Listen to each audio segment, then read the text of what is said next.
Hello everyone, welcome back to the channel science on Dumka. Myself Jagriti. और आज हम लोग अपने चैप्टर के विजिट अपने मैन बुक के चैप्टर 5 स्टार्ट करेंगे, जिस चैप्टर का नाम है इंट्रोडक्शन टू यूक्लिड्स ज्योमेट्री। तो चलिए देखते हैं इंट्रोडक्शन टू यूक्लिड्स ज्योमेट्री में हम लोग का क्या है। हाँ, तो इस चैप्टर का नाम जैसे हम लोग जानते हैं कि इंट्रोडक्शन टू यूक्लिड्स ज्योमेट्री है, मींस दैट यूक्लिड ज्योमेट्री का परिचय, अगर इसे हिंदी में बोले तो सबसे पहले बात अगर हम लोग करते हैं कि यूक्लिड्स कौन थे, तो यूक्लिड्स एक टीचर थे मैथमेटिक्स के, जो कि अलेक्जेंड्रिया इजिप्ट में थे। ठीक है, मींस दैट यहाँ जैसे लिखा हुआ है अलेक्जेंड्रिया मिस्र में गणित के एक शिक्षक जो यूक्लिड्स थे। ठीक है, उसके बाद बात करें कि ज्योमेट्री, जैसे कि यहाँ बात है इंट्रोडक्शन टू यूक्लिड्स ज्योमेट्री, तो हम लोग शुरू से पढ़ते आ रहे हैं ज्योमेट्री क्या है। तो एक ऐसा ब्रांच है, एक ऐसा शाखा है जहाँ पे हम लोग आकार, स्थिति, कोण के बारे में पढ़ते हैं, लाइन, एंगल, वो जो इस सब के बारे में जो पढ़ते हैं, तो इसी को हम लोग ज्योमेट्री बोलते हैं। जैसे कि यहाँ लिखा हुआ है geometry branch of mathematics that studies the size, shapes, positions, angles and dimensions of things. ठीक है, उसी को हम लोग क्या बोलते हैं, ज्योमेट्री बोलते हैं। इसके बाद अगर हम लोग बोले ज्योमेट्री के बाद, तो यहाँ पे दो वर्ड आते हैं, पहला तो एक्सोइम्स और दूसरा पोस्टुलेट। तो एक्सोइम्स और पोस्टुलेट क्या होते हैं, इस पे हम लोग ध्यान दें। तो एक्सोइम्स किसे बोलते हैं, तो अभिगृहित। एक्सोइम्स को हम लोग हिंदी में क्या बोल सकते हैं, अभिगृहित। एक्सोइम्स क्या होते हैं, अगर हम लोग वो जाने तो एक्सोइम्स का मतलब हो जाता है, जैसे कि यहाँ लिखा हुआ है, रूल्स और principle that most people believe to be true, means that नियम या सिद्धांत जिसे अधिकांश लोग सत्य मानते हैं। ठीक है, अगर इसको हम लोग वन वर्ड में बोले तो आप बोल सकते हैं कि ये एक्सोइम्स जो है वो एक यूनिवर्सल ट्रूथ है। ठीक है, इसमें कोई मिलावट नहीं है, आप इसको सिंपली बोल सकते हैं कि ये यूनिवर्सल ट्रूथ है, ये ऐसा होता है तो होता है, क्यों कैसे वो नहीं पता, लेकिन ये होता है। ठीक है, और दूसरा बात बोले तो ये पूरे गणित में लागू होते हैं। जो एक्सोइम्स है ये पूरे गणित में लागू होते हैं, मींस दैट कि आप सब जगह ये लागू होंगे, ऐसा नहीं है कि बस गणित में ही लागू होंगे, सब जगह लागू होते हैं। ठीक है, एक्सोइम्स अगर क्लियर हो गया हो तो हम लोग आगे बढ़े कि पोस्टुलेट क्या होते हैं। तो पोस्टुलेट एक ऐसा है कि टू एज्यूम और क्लेम एज ट्रू, मतलब कि हमको ये जो पोस्टुलेट है इसको हम लोग प्रूव नहीं कर सकते, इसको हम लोग को सत्य मानना ही होगा। जैसे यहाँ लिखा है सत्य मान लेना या दावा करना, हम लोग को इसे सत्य मानना होगा। ठीक है, और दूसरा एक पॉइंट है कि मान्यताएं जो ज्यामिति के लिए विशिष्ट थी, मतलब कि ये जो पोस्टुलेट है वो बस ज्योमेट्री में ही आपको यूज होगा। मींस दैट जैसे लिखा हुआ है assumption that were specific to geometry, means that कि ये बस ज्योमेट्री में ही आप इसको यूज कर सकते हैं। ठीक है, अगर हम लोग पोस्टुलेट पढ़ लिए, पोस्टुलेट मतलब जैसे हम लोग जानते हैं अभिधारणा होते हैं। इसके बाद हम लोग जाने तो एक्सोइम्स हम लोग के यहाँ पे 7 प्रकार के होते हैं, जैसे कि यहाँ लिखा है देयर आर 7 एक्सोइम्स, मतलब यहाँ पे हम लोग को एक्सोइम्स जो है वो 7 प्रकार के हैं। तो चलिए देखते हैं कि 7 प्रकार के एक्सोइम्स क्या क्या है। तो सबसे पहला एक्सोइम्स जैसे यहाँ पे लिखा हुआ है कि things which are equal to the same thing are equal to one another. ठीक है, अगर हम लोग इसको फिर से बोले तो यहाँ एक मतलब कि जो चीज एक ही चीज के बराबर होती है वे एक दूसरे के बराबर होती है। ठीक है, अगर हम लोग इसको समझते हैं,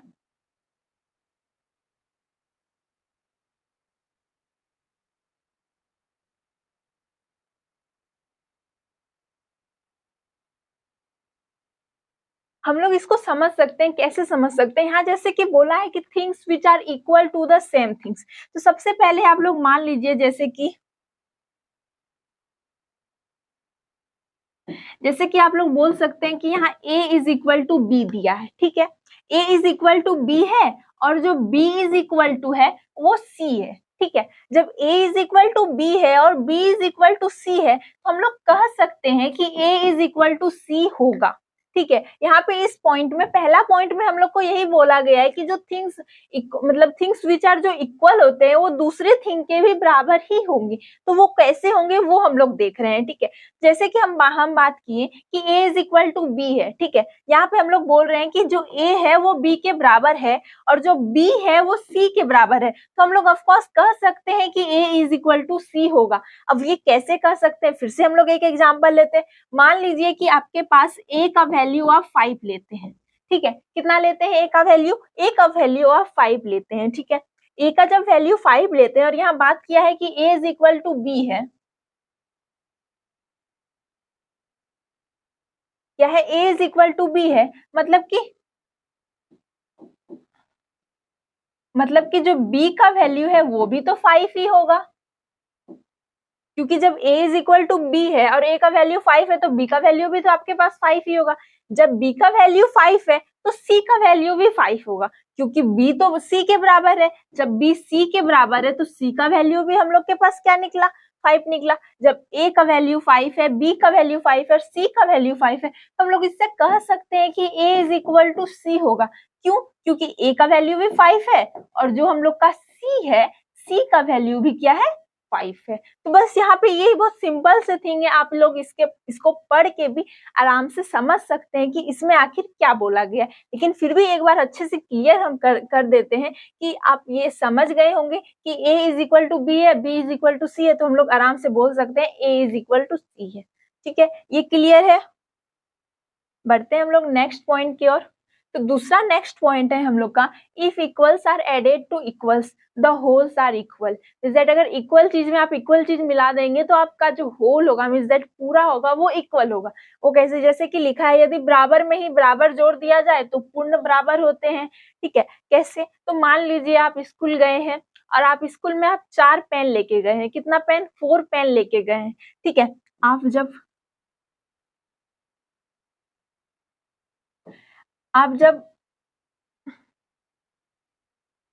4 पेन लेके गए हैं, हाँ, और आपकी फ्रेंड भी आई है, वो भी 4 पेन लेके आई है, ठीक है।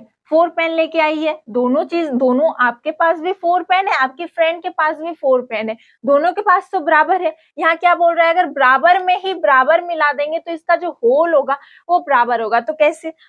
आपके पास 4 पेन है, आपकी फ्रेंड के पास भी 4 पेन है, ऊपर से आपके एक टीचर आए और आपको 2 पेन दे दिए, ठीक है। 2 पेन दे दिए और आपकी फ्रेंड को भी 2 पेन दे दिए, ठीक है। आपको भी 2 पेन मिल गया, आपकी फ्रेंड को भी 2 पेन मिल गया।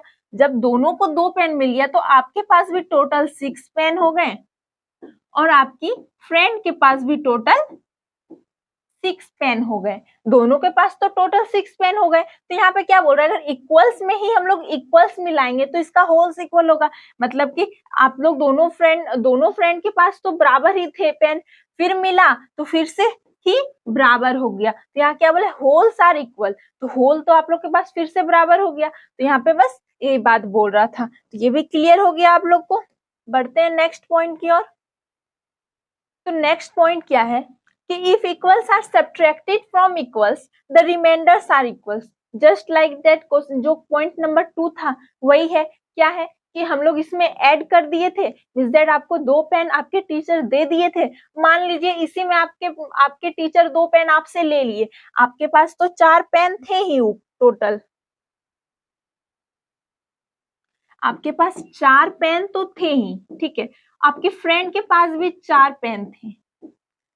अब इस क्वेश्चन पॉइंट नंबर 2 में आपके टीचर आपको 2 पेन दिए, ठीक है, और इसमें बोल रहा है कि आपके टीचर ने आपसे 2 पेन ले ली, ठीक है, दोनों से 2-2 पेन करके ले लिए। तो आपके पास भी तो 2 पेन बचे और आपकी फ्रेंड के पास भी तो 2 पेन बचे। तो यहाँ पे यही बोल रहा है कि अगर इक्वल्स में हम लोग कुछ सब्ट्रैक्ट कर देंगे तो जो इसका रिमाइंडर बचेगा वो भी दोनों के पास बराबर ही होंगे, ठीक है। क्लियर है? ये बढ़ते हैं नेक्स्ट पॉइंट की ओर। तो नेक्स्ट पॉइंट है हम लोग का 4। तो ये क्या है कि things which coincide with one another are equal to one another. तो अगर हम यहाँ बात करें,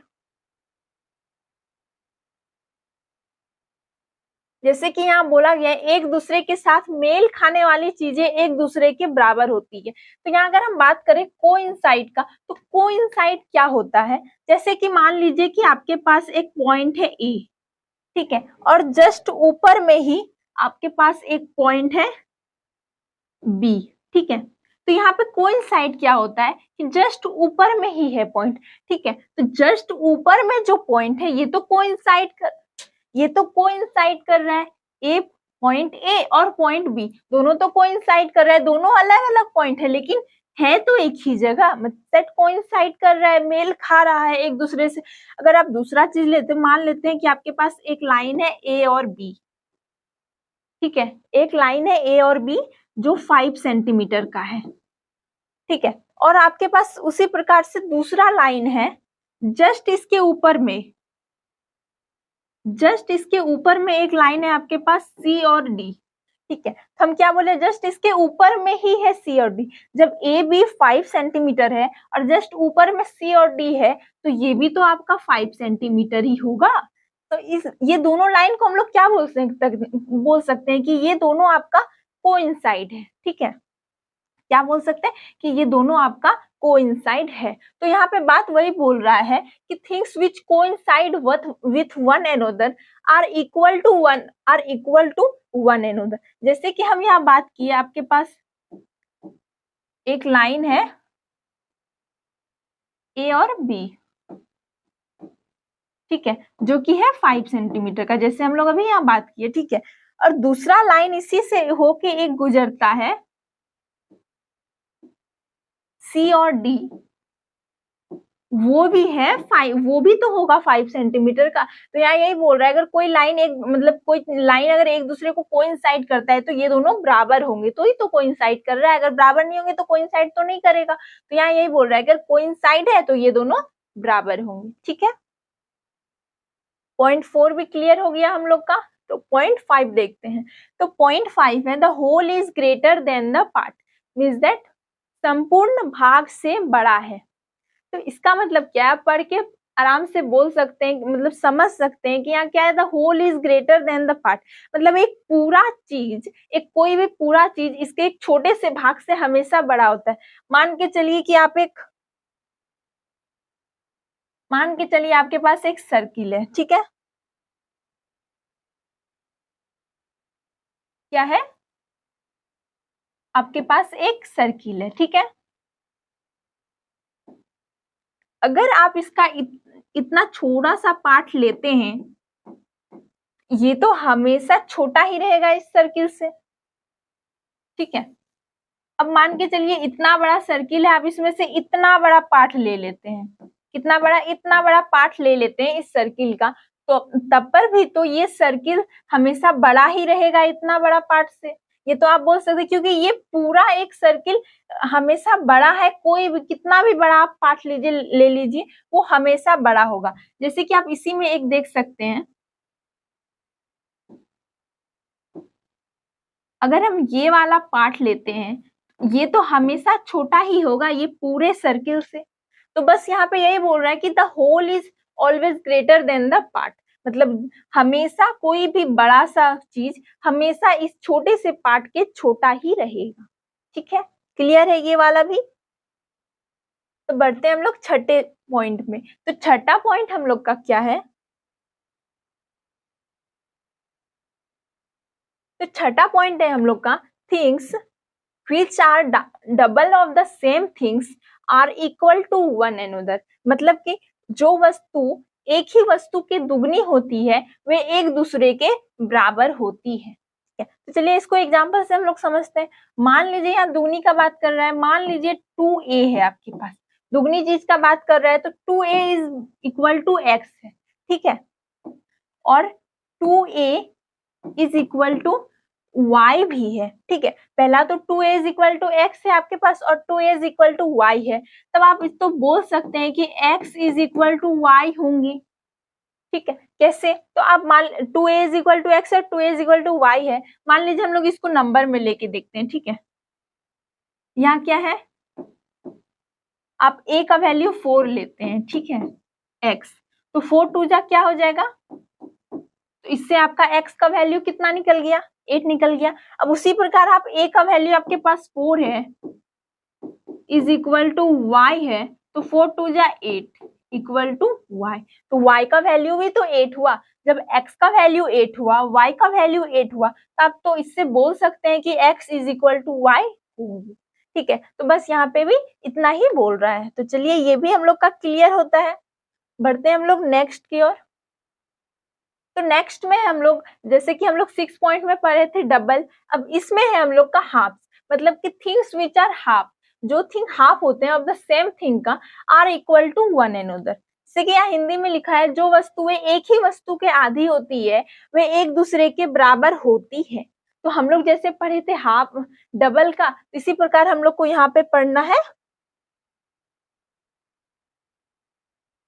हाफ का। तो हाफ का अगर हम लोग बात करें तो मान लीजिए आपके पास a/2 is equal to X दिया गया है, ठीक है। क्या है a/2 is equal to x और a/2 is equal to Y दिया गया है। हाफ है a/2 is equal to x और a/2 is equal to Y दिया गया है, तो इससे ये भी तो होगा कि x बराबर वाई होंगे हम लोग के।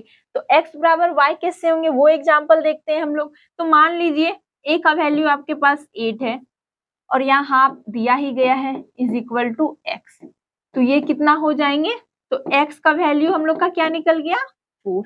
इसी प्रकार हम लोग के पास 2 इज इक्वल टू वाई है, तो ये 4 निकल गए, तो y का वैल्यू हम लोग का कितना निकल गया 4। तो देखिए x का वैल्यू भी 4 निकल जाता है हम लोग का और y का वैल्यू भी हम लोग का कितना निकल जाता है 4 निकल जाता है। जब x का वैल्यू भी 4 निकल गया, y का वैल्यू भी 4 निकल गया, तो हम लोग आराम से बोल सकते हैं कि x is always equal to y होंगी, ठीक है। तो बस यहाँ पे जो 7 हम लोग के थे वो क्लियर होते हैं, 7 एक्सोइम्स जो हम लोग के थे। अब हम लोग एक्सोइम्स के बाद पढ़ेंगे पोस्टुलेट, मींस दैट अब हम लोग के पास 5 पोस्टुलेट है। अब इस पर ध्यान देते हैं। हम लोग का 5 पोस्टुलेट में सबसे पहला पोस्टुलेट क्या है कि ए स्ट्रेट लाइन में be drawn from any one point two any other point. अगर हम लोग हिंदी से बात करें, अभिधारणा 1 जो कि है किसी एक बिंदु से दूसरे बिंदु तक एक सीधी रेखा खींची जा सकती है। जैसे कि मान लीजिए आपके पास एक बिंदु है यहाँ और एक बिंदु है यहाँ, आपके पास 2 बिंदु दिए गए हैं, ठीक है। और इसमें से आपको एक ही रेखा आप यहाँ से यहाँ खींच सकते हैं, क्योंकि आपके पास यहाँ तो 2 बिंदु दिए गए हैं। तो आप इससे कितनी रेखा खींच सकते हैं, एक रेखा खींच सकते हैं। लेकिन मान लीजिए आपके पास एक ही बिंदु दिए गए हैं, तो आप इससे कितनी रेखा खींच सकते हैं, तो आप इस बिंदु से एक ही बिंदु से बहुत सारे रेखा खींच सकते हैं, मींस दैट बोले तो इन्फिनिटी। आप जैसे चाहे वैसे भी रेखा खींच सकते हैं, ठीक है, क्योंकि यहाँ पे तो एक ही पॉइंट दिया गया है। लेकिन अगर 2 पॉइंट दिए गए हैं, 2 बिंदु दिए गए हैं, तो इससे आप बस एक ही रेखा खींच सकते हैं, ठीक है, क्लियर। बढ़ते हैं हम लोग अभिधारणा 2 की ओर।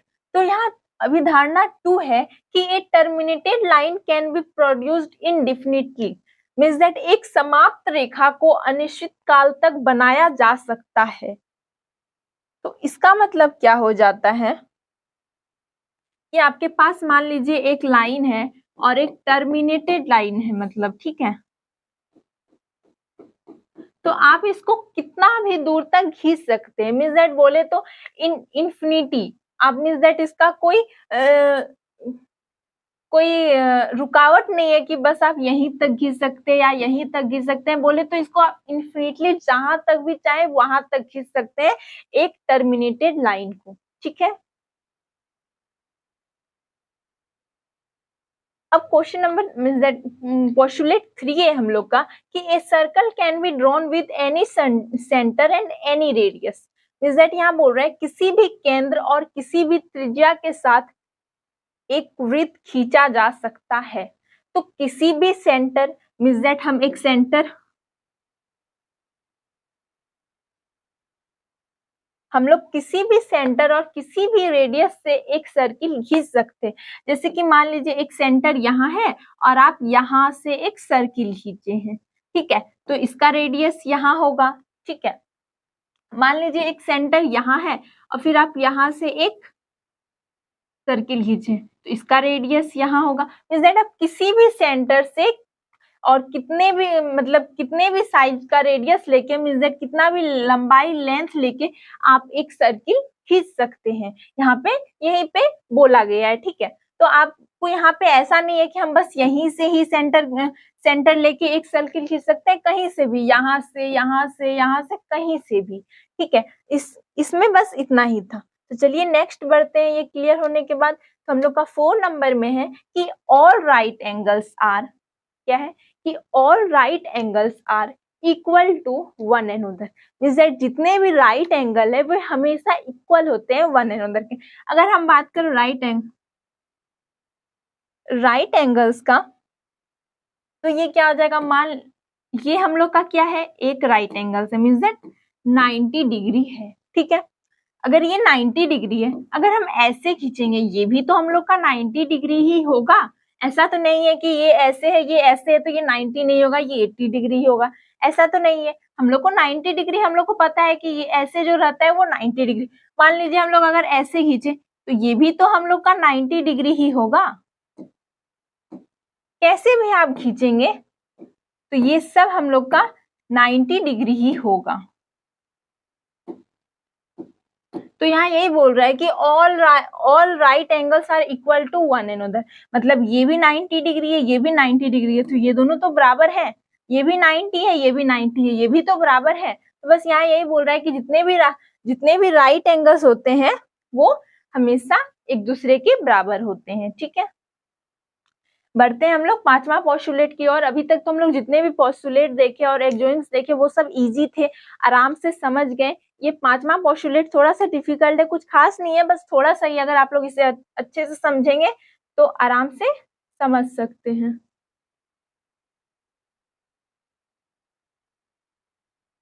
तो क्या है हम लोग का अभिधारणा 5, मीन्स दैट पोस्टुलेट 5 कि if a straight line falling on two straight line, यहाँ क्या बोल रहा है, एक स्ट्रेट लाइन है जो कि फॉल करता है दो स्ट्रेट लाइन में, ठीक है।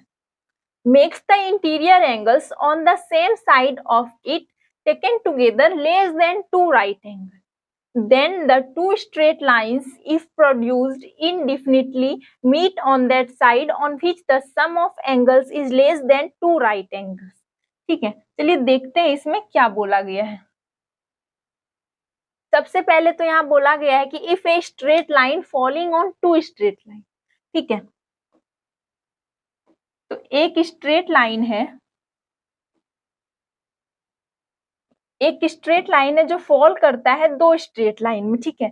मान लीजिए ये स्ट्रेट लाइन P है, ये Q है और ये M है, ठीक है। तो यहाँ क्या बोला है, एक स्ट्रेट लाइन फॉल करता है दो स्ट्रेट लाइन में,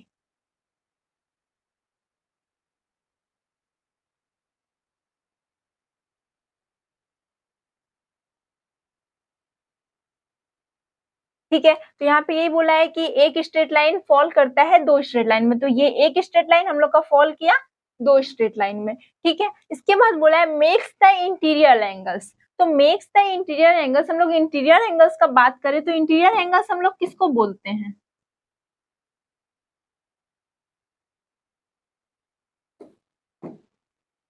ये वाला एंगल, ये वाला एंगल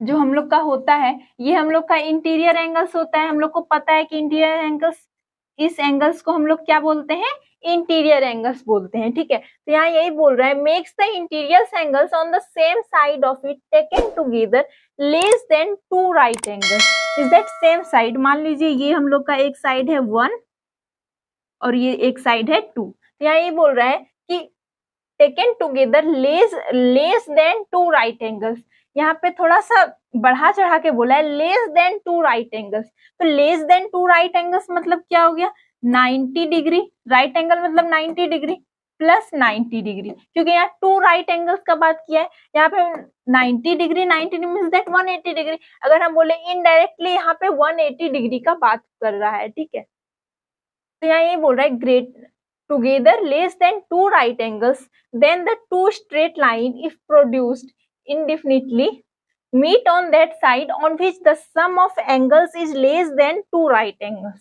ठीक है। तो हम लोग बात करते हैं यहाँ 90 डिग्री 90 डिग्री प्लस 180 डिग्री का बात कर रहे हैं। यहाँ बोल रहा है अगर angle 1 plus angle 2 less than है 180 डिग्री का, तब जो ये लाइन है ये क्या करेगा, ये एक जगह पे जाके इंटरसेक्ट कर जाएगा इस जगह पे। मींस दैट इस क्वेश्चन नंबर 5 में यही बोला गया है कि अगर दो लाइन है और एक लाइन इसमें फॉल कर रहा है तो जो एंगल 1 मींस दैट जो इंटीरियर एंगल है, तो एंगल 1 और एंगल 2 अगर लेस देन होगा 180 डिग्री से, तो वो जो लाइन है वो आगे जाके हम लोग का इंटरसेक्ट कर जाएगा। बस इस पोस्टुलेट में हम लोग का बस इतना ही बोला गया है, ठीक है। एंगल 1 प्लस एंगल 2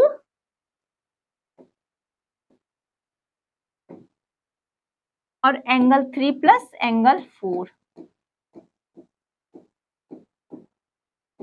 लेकिन और एक बात यहाँ ध्यान देना है कि इंटरसेक्ट कब करेगा, जब ये एंगल 3 और एंगल 4 लेस होगा। किससे लेस होगा, तो 180 डिग्री से अगर लेस होगा तभी ये इंटरसेक्ट करेगा, अगर लेस नहीं होगा तो ये इंटरसेक्ट नहीं करेगा, ठीक है।